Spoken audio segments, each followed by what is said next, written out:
आजा दे बुआ, अब रूम में आ तो गई। चुप हो जा। चुप चुप चुप रो रही है।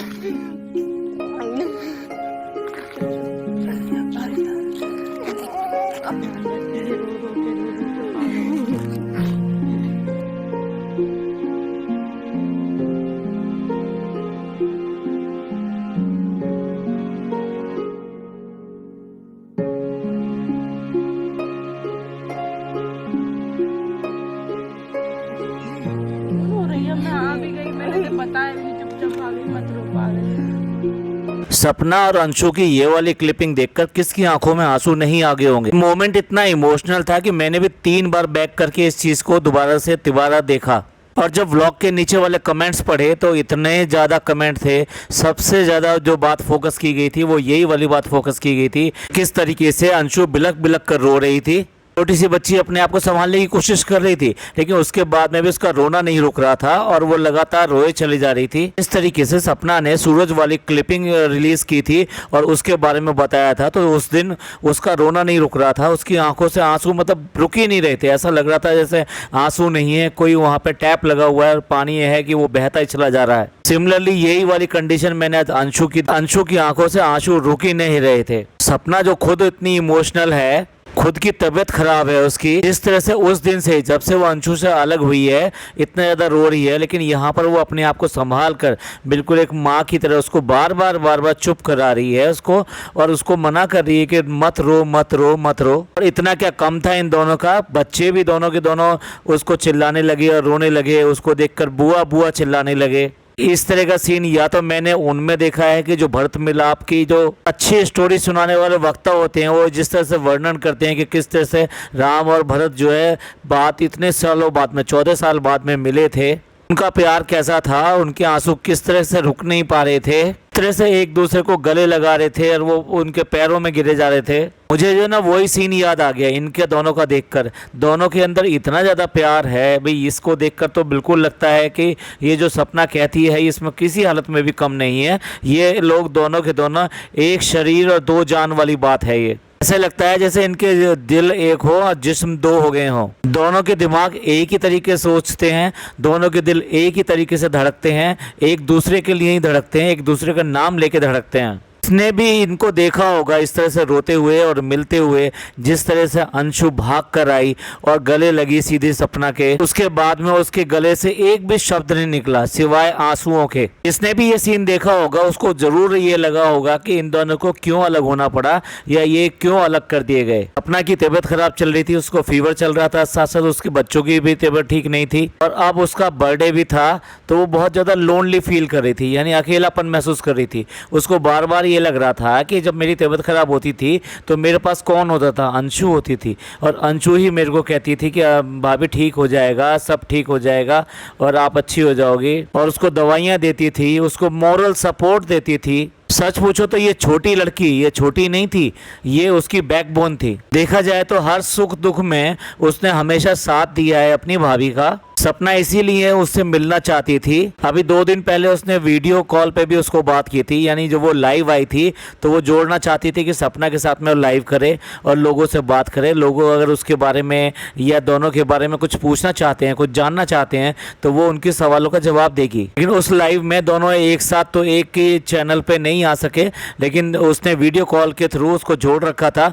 और वहाँ पर बात कर रही थी। वहाँ पर भी वो ये कह रही थी कि मैं तुझसे मिलने आना चाहती हूँ। देखिए, मिलने जाने से पहले जो जो चीज़ें अंशु की सपना के पास रह गई थी, यानी कि गोल्ड की कुछ चीज़ें थी कि जो कि सपना ने अंशु के लिए बनाई थी, जब ये सब चीज़ें ख़त्म हो गई, दोनों अलग अलग हो गई और उनके सास ससुर भी उनकी कोई भी चीज़ देने को तैयार नहीं है, ना ही उसका हक देने को तैयार है, ना ही संपत्ति या जो भी चीज़ कही है प्रॉपर्टी, उन सब के लिए भी उन्होंने साफ साफ मना कर दिया। इधर सपना ने भी उल्टे सीधे कमेंट्स देख के, लोगों की बातें सुनकर खुद अब मना कर दिया कि नहीं, मेरे को ये सब चीज़ें नहीं चाहिए और मैं इनके लिए आप इनके बाद में कभी भी इनके पास कॉल नहीं करूंगी, कभी भी इसके बारे में बात नहीं करूंगी और मैं अपने बच्चों को अपने आप ही अपने तरीके से पालूंगी।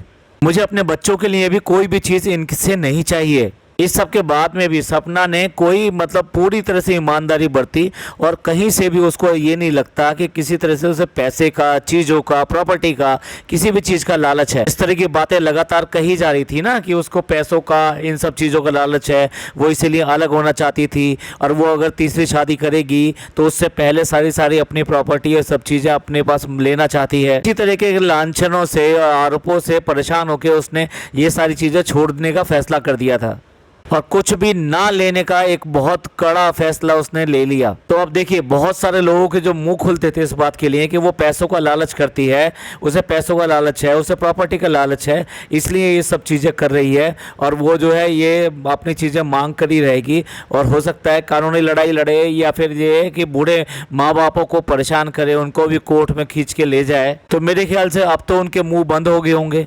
अब आप देख लो, अगर ये ईमानदार नहीं होती, इसके दिल में अगर ये पैसे के लिए, प्रॉपर्टी के लिए, इन सब चीज़ों के लिए तमन्ना ना होती तो किसी भी हालत में वो ये सारे काम ना करती। उसे इस बात का है कि वो एक माँ की तरह से उसको प्यार करती थी, तो उसकी जो भी चीज़ें उसने बनवाई थी वो उसी की हैं। इसलिए जाने से पहले उसने बड़ी खुशी खुशी जिस तरीके से वो रख रही थी, जो बॉक्सेस थे, ज्वेलरी बॉक्सेस थे, उसके अंदर वो उसकी सारी चीज़ें रख रही थी, उस समय जो उसका मूड था, जो एटीट्यूड था, वो बिल्कुल ऐसे ही था कि जैसे कि कोई माँ अपने बच्चे के लिए मिलने के लिए जाती है और उसके लिए अच्छी अच्छी चीज़ें संभाल कर रख कर पैक कर रही होती है, तो उसका जो दिल होता है उस टाइम बहुत ही खुश होता है कि वो अपने बच्चे को वो चीज़ें देने जा रहे हैं। इसी तरह के दिल से और सच्चे दिल से वो वहाँ पर गई थी मिलने के लिए कि मैं अंशु को मिलने जाऊंगी और ये सारी चीज़ें उसको दे दूंगी। कि जैसे कि उसे थोड़ी बहुत उम्मीद थी कि नहीं, चाहे कुछ भी हो जाए उसको मिलने दिया जाएगा, ऐसा नहीं हुआ। उसने साफ साफ वीडियो के अंदर ये कहा कि वो पहले तो उसको बात करने तक से मना कर दिया और उसके बाद में बात करने के लिए राजी हुए तो फिर मिलने से मना कर दिया कि नहीं आप उससे नहीं मिल सकते। लेकिन उसने मिन्नतें करी होंगी। भाई, एक माँ, आप सोच सकते हो कि माँ को अगर बच्चे से जुदा कर दिया जाए और फिर ये कहा जाए कि आप उससे नहीं मिल सकते, तो माँ एक क्या नहीं करेगी। उसने सब तरीके से अपना समझाया होगा, गिड़गिड़ाई होगी, हो सकता है उनके हाथ जोड़े हों इस बात के लिए कि उनसे एक बार मिलने दीजिए, मैं इतनी दूर से चल कर आई हूँ, 200-250 किलोमीटर चल कर आई हूँ, मैं उस बच्ची से एक बार मिलना चाहती हूँ, एक बार बात करना चाहती हूँ। कोई भी चीज़ वो शूट नहीं कर सकी क्योंकि उसके लिए अहम जो था वो मिलना था, ना कि वो ब्लॉग बनाना या फिर उससे शूट करना। तो हम समझ सकते हैं कि उसने किस परिस्थितियों से गुजरी होगी और किस तरीके से उसने मिन्नतें करी होंगी सिर्फ और सिर्फ अंशु से मिलने के लिए। देख लीजिए, ऐसे दिन भी आ जाते हैं कि जिनको आप अपने बच्चों की तरह प्यार करते हैं, उनसे मिलने के लिए भी आपको दूसरों की इजाज़त लेनी पड़ती है और तरसना पड़ता है, गिड़गिड़ाना पड़ता है। सपना को जरूर ये चीज़ याद आई होगी कि जो वो छोटी थी, ये बच्ची थी अंशु, तब उसके माँ बाप जब यहाँ पर लेकर आए थे उसको और उसने उसको दिया होगा आज से 10-11 साल पहले या जो भी टाइम था वो, तो डेफिनेटली ये सोच के कि हमारी बच्ची है, वो भी अपने बच्ची को अपने दिल से अलग कर रहे थे, तो उन्होंने भी जो इसी तरीके से सौंपा होगा और यही कहा होगा कि हमारी बच्ची को अपने बच्चे की तरह रखना, इसको हमारे जैसा यानी माँ बाप जैसा प्यार दे देना। कहीं ना कहीं उसके माँ बापों को अभी दिल दुखा होगा और डर लगा होगा कि हमारी बच्ची का क्या होगा, उसको इस तरह का प्यार मिलेगा या नहीं मिलेगा। और जब उसने सारी चीज़ सच करके दिखा दी, उसको बिल्कुल अपने बेटी की तरह से अपने प्यार किया, उसको अपने डॉल की तरह से संवारा, सजाया और उसको दुनियादारी सिखाई। और इतनी देखे ना, ये होता है कभी कभी क्या होता है कि जब परिस्थितियाँ ऐसी होती हैं तो भगवान जो खुद ही उस बच्चे को अपने आप ही मैच्योरिटी दे देता है। वही हाल जो है अंशु के साथ हुआ। जिस तरह के घर में ये बातें चलती रहती थी और सपना जिस तरीके से परेशान रहती थी और दुखी रहती थी और उसके सामने सारी चीज़ें होती थी, इस छोटी सी बच्चे के सामने सारी चीज़ें होती थी, तो वो वक्त से पहले बड़ी होगी। और वो जिस तरीके से सपना अंशु की माँ बनी हुई थी और उसको हर तरीके से देखभाल करती थी, अंशु ने भी वही रोल निभाया और वो जब ज़रूरत पड़ती थी तो वो भी सपना की माँ बनकर उसको प्यार करती थी और ये कि समझाती थी, नहीं भाभी सब चीज़ें ठीक हो जाएंगी, आप ठीक हो जाओगे और ये सब लोग जो है बुरे नहीं हैं, ये आपको प्यार करेंगे, देखो भैया ऐसा करते हैं, ये ऐसी पता नहीं कितनी सारी बातें समझाती होगी। तो वक्त जो है सबसे बड़ा टीचर होता है, सबसे बड़ा शिक्षक होता है। वो वक्त जो है सबको सिखा देता है, वो चाहे बच्चा हो, चाहे बड़ा हो, या बूढ़ा हो, या लेडीज़ हो, या जेंट्स हो, वो सबको सिखा देता है उन परिस्थितियों से लड़ना और उनके सामने खड़े होना। इस तरीके से अंशु भी थोड़ा सा अपने वक्त से पहले बड़ी हो गई। जिस दिन अंशु का वो ब्लॉग देखा था जब वो घर से जा रही थी, तो तब लगा कि उसमें मैच्योरिटी है, दुख है उसे, लेकिन इतना ज़्यादा रोना और ये सब चीज़ें नहीं था। लेकिन लगता है कि भाभी से अलग होने के बाद में वो अंदर से भी टूट गई है, इसलिए ना तो उसके चेहरे पे वो खुशी दिखाई दे रही है, ना ही उसकी सेहत उतनी अच्छी दिखाई दे रही है। जिस तरीके से सारी ताकत जो है सपना अपने आप को खड़ा करने में, अपने को संभालने में, अपने बच्चों को संभालने में लगा रही है, इसी तरीके की लड़ाई जो है अंशु भी लड़ रही है, और वो भी इसी तरीके से अपने आप को खड़ा करने की कोशिश कर रही है। अंशु के जो मदर फादर हैं, उन्होंने तो एक तरह से पूरी तरीके से मना कर दिया, और इतना ज़्यादा दिल टूट गया सपना का, उसने फैसला किया है कि वो आज के बाद में कभी उसको वहाँ पे मिलने नहीं जाएगी।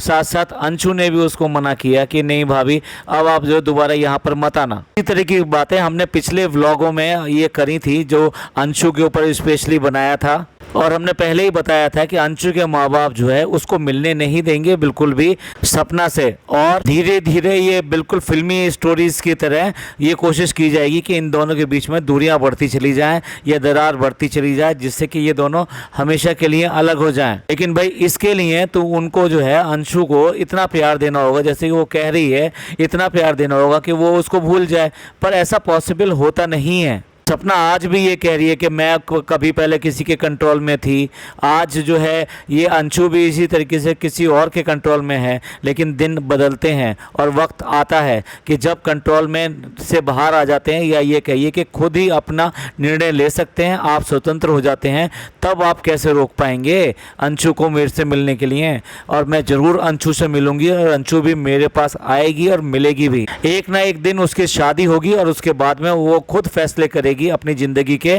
और डेफिनेटली वो जो है मेरे से मिलने आएगी, और मैं भी उसको मिलूंगी, और तब आप कोई भी उसको रोक नहीं पाएंगे, क्योंकि तब आपका अधिकार उसके ऊपर नहीं होगा। अब देखिए, ये सारे विचार हमारे हैं, लोगों के विचार भी ऐसे हैं, क्योंकि हमने कमेंट्स बहुत सारे पढ़े, सभी कमेंट्स जो इसी तरीके के थे। लेकिन एक कमेंट तो मुझे बहुत ज़्यादा इमोशनल कर गया, वो कमेंट्स मैं आपके साथ शेयर करना चाहता हूँ। तो मैं आपके स्क्रीनशॉट पे लगा रहा हूँ आपकी स्क्रीन पर। काश ऐसे ही राजवीर भाई भी दौड़ कर आते और गले लग जाते। सचमुच में ऐसा हो सकता है कि भाई राजवीर वापस आ जाए और इसी तरीके से दौड़कर सपना के गले लग जाए? क्या ऐसा हो सकता है? इनका व्यूवर्स का जो विचार है, ये मतलब ये इसको पढ़कर मुझे जानता हूँ, मैं अच्छी तरह समझता हूँ कि ये सब चीज़ें पॉसिबल नहीं है, ऐसा होती नहीं। लेकिन पता नहीं क्यों इतने ज़्यादा विचारों में खो गया कि काश कि ऐसा हो सकता है, क्या सचमुच में ऐसा हो सकता है? एक ये छोटी सी लाइन बहुत ज़्यादा इमोशनल कर गई। और एक दूसरा कमेंट सोचने को मजबूर करता है आपके स्क्रीन पर। अंकल आंटी, अगर आप ये वीडियो देख रहे हो तो प्लीज़ कुछ तरस खाओ अपने बच्चों पर। सपना, अंशु, आरू, आरोही, ये सब आपके ही बच्चे हैं। प्लीज़ सबको बुला लीजिए और सब प्यार से रहिए। सब बिखर गए हैं, प्लीज़ फिर से सबको समेट लीजिए। और प्रार्थना वाले बहुत सारे इमोजी इन्होंने बनाए हुए हैं हाथ जोड़कर। तो ये दोनों कमेंट मेरे को बहुत ज़्यादा ऐसे लगे कि जो मैं विचारों में खो गया, सोचने को मजबूर करते हैं कि ये परिस्थितियाँ क्यों आई, क्या ये परिस्थितियाँ वापस हो सकती हैं? आप सब लोगों का इस सब के बारे में क्या कमेंट है? आप प्लीज़ कमेंट करके ज़रूर बताइएगा इस सब के ऊपर। आपके कमेंट्स का हमें इंतजार रहेगा। अगर ये पॉडकास्ट अच्छा लगा हो तो प्लीज़ लाइक कीजिए, सब्सक्राइब कीजिए और शेयर कीजिए। थैंक यू, धन्यवाद, शुक्रिया।